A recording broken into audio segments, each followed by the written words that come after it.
Welcome to PlayStation News, Rumours and Leaks. Let's take a look at what's been happening over the last few days in the world of gaming. Team Ninja has revealed that the upcoming Rise of the Ronin will feature multiple difficulty settings for players to choose from, which is great, especially if you're a casual gamer.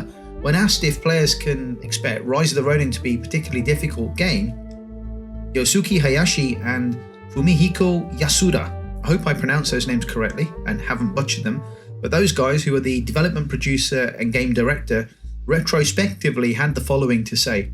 It is obvious that Team Ninja titles are not designed to be easy to play for everyone, but we wanted to make this title more accessible to a wide range of players.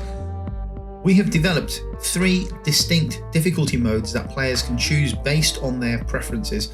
The first is for story-oriented players, so storytelling, players who want to live in the story and play without much difficulty.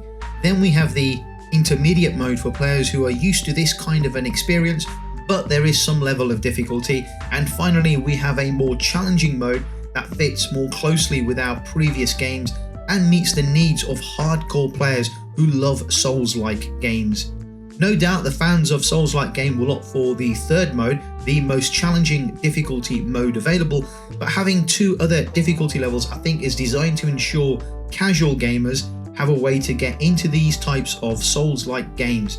Otherwise, if these games just have 1 difficulty, then I think it will frustrate some of the more casual gamers and have an impact on their sales. So I suppose Rise of the Ronin and Team Ninja are really trying to make, I don't really want to say it's a mass appeal game, but having a lower difficulty setting will allow other players to enjoy the game who necessarily don't want that level of difficulty.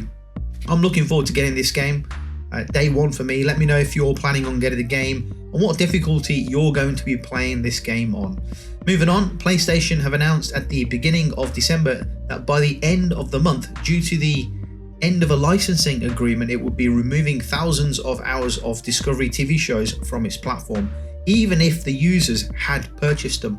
Users would no longer be able to watch these shows they paid for, and there would be no option on PlayStation devices for other users to buy them. So you're kind of stuck, really. You got nothing to offload. You can't sell. You can't rent them out. You can't do anything. If you've purchased them, you've lost them. However, that's not the case anymore. At least right for now. A new licensing agreement between PlayStation and Warner Brothers has been agreed, the parent company who owns the licensing rights for Discovery TV shows. Earlier in the week, PlayStation announced, "We've worked with Warner Brothers to update our licensing agreements, ensuring that consumers will be able to access their previously purchased content for at least the next 30 months. So what's that, 2.5 years or so? So for at least the next 2.5 years, users will be able to enjoy all of the Discovery TV they want. After that, who knows what's going to happen, whether a new deal will be agreed or not, we don't know. But certainly for the next 2.5 years, if you've got your stuff on PlayStation from Discovery TV, you can watch it. But my advice would be, just buy physical, mate. Just buy physical. Forget this digital nonsense. Because if the company loses its license, who knows where you're going to be, right? You might lose it permanently. Guys, if you like the video so far or find the video interesting or informative, do me a favour, hit that like and subscribe button. That really helps out the video a great deal. If you want to support me as a content creator, consider dropping me a super sticker or super thanks. They support me directly as a content creator. If you want to go even further and help the gaming community and be a massive hero, consider becoming a channel member. I'll leave a link down below in the description on becoming a channel member. Be sure to check that out. Okay guys, let's move on. Documents leaked by the Insomniac game hackers have revealed that Sony is aiming to expand its premium online service PlayStation Plus to mobile, TV and internet browsers. The document also detailed plans to appeal to a wider selection of players and potential partnership to expand PlayStation Plus beyond a gaming service. The leaked presentation slides reveal that the plans to expand PlayStation Plus across console, PC, mobile, smart TV and browsers are part of Phase 3.0 for the service. The slides are available on Reset Era. I won't be putting them on my channel or across this video, and they detail Sony's next phase of PlayStation Plus, which is expanding into mobile. And expanding into mobile will include using first-party and third-party content that will work easily as a native version of the app on any device. Game streaming is also planned for mobile users while being offered to those using smart TVs and internet browsers too. Potential partnerships are also being considered with Amazon Fire TV, Sony Bravia, Android TV to bring PlayStation Plus game streaming to more platforms. PC gamers are being considered as a major driver of live service engagement. It is surprising, bearing in mind all of the PlayStation first-party games made available so far on PC. So far, they've been single-player games like God of War, Days Gone, Horizon Zero Dawn, Spider-Man, and Uncharted. The aim of expanding PlayStation Plus to more devices is to attract a wider variety of players. These include players who engage deeply online in multiplayer live service games. Sony is also hoping to create partnerships to bring third-party gaming subscriptions to PS Plus, such as the GTA Plus and Fortnite crew, to help with this move on PlayStation Plus. Sony also wants the service to become a must-have family membership with more offerings for younger gamers that include on and off console content. Off-console content is likely to include more entertainment options. So far, Sony has been making good on these kind of intentions by creating a partnership with Crunchyroll, although future partnerships could include Disney Plus, Spotify, and Sony Live. Very interesting to hear all this come from the most recently, but in all honesty, it's pretty obvious that any subscription service should include wider services. So in Sony's example, considering that they have a wide selection of music and movies within the Sony brand, and it's been involved with the media industry for over the last 50 years or so, I'd expect it to be pretty obvious to put everything into a subscription package. I think as long as the price doesn't inflate massively of the PlayStation Plus subscription, and for the price of a premium subscription you get access to shows and movies and music, and I suppose it sounds pretty good, so long as the TV shows and music and movies are of high quality and top tier stuff. Otherwise, it's just another substandard, mediocre TV subscription service, which it won't really entice people to sign up, right? So it's got to offer value and quality.